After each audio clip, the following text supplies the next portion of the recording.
So just taking a couple steps back, we're talking about OMH financing and tax credit projects, which is all that Ralph was showing you and describing and doing a great job with the fun stuff. But this is some of the nitty-gritty and talking about the new OMH world, or at least my perspective on it. And I ask you guys to interject whenever you think you want to correct me or add some additional information. So it's an integrated housing model, so it's not just OMH residents, but it's all affordable typically. Mixed populations requiring the additional financing sources, which Joe wants us to discuss the timing that gets has to be seriously considered with the different financing sources because of their particular RFP schedules, their particular funding availability, and so forth, leading to considerably more coordination, planning, and challenges associated with timing, but also preparing the site, when do you acquire it, getting your architect on board, your attorney on board, and so forth.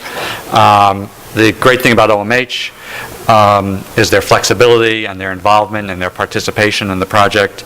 You know, I definitely consider them a significant part of our development team. Been working a lot with John Keene, who on our Ronkonkoma project, which Ralph was talking about, for example, and it's just a key part of us being successful in what we do throughout the state. Just a point which I think is worth emphasizing is, which Jim mentioned, is that the nonprofit service provider is an integral part of the project. I think most of us have accepted that, take that as a given, but OMH really stands behind that. They want to see the nonprofit, you know, I'm talking about maybe possible joint venture type things, and I know Ken Carney worked on one recently, where the nonprofit is very much involved with the ownership role. I don't know about Ken's project in particular, but on other ones where there have been joint ventures where also the nonprofit has a very favorable buyout after or during the time of the tax credit compliance. So this is just sort of, I'm just trying to quickly line up some of the different financing models. I think there are three main financing models. This one is if you use, you know, the OMH award with DASNY as the tax-exempt bond provider.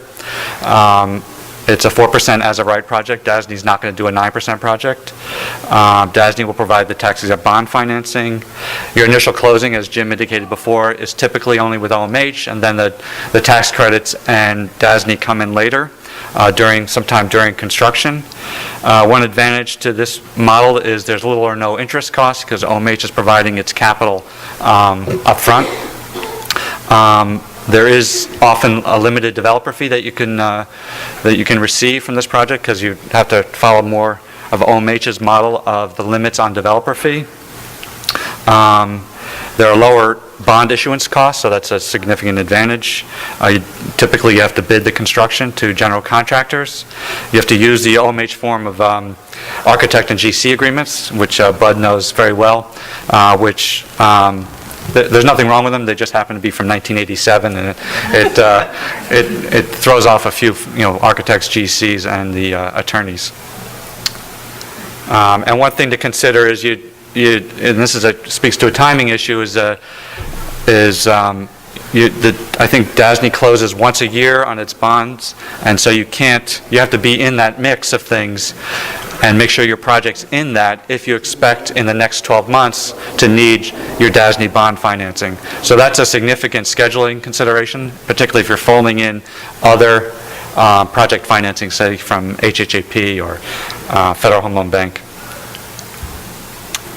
And then switching again to, this is OMH with HFA, the HFA side of HCR, which is a 4% as of right as well. HFA provides the tax-exempt financing. You typically close with all of your sources at the start of construction, just immediately prior to construction start. This one usually allows significantly more developer fee because it's more of a standard tax credit development model. This does have conventional and therefore higher interest and bond issuance costs. The DASNY model is a little unusual in that it does not. This allows you to bring in the GC early. Jim and I have some healthy exchanges on this periodically about, you know, bringing in the GC early, the advantages to it, the disadvantages to it, so that's just part of an ongoing, I think, back and forth that we have on that particular issue. There's much more flexibility on when you close on the bonds because HFA is pretty much able to close throughout the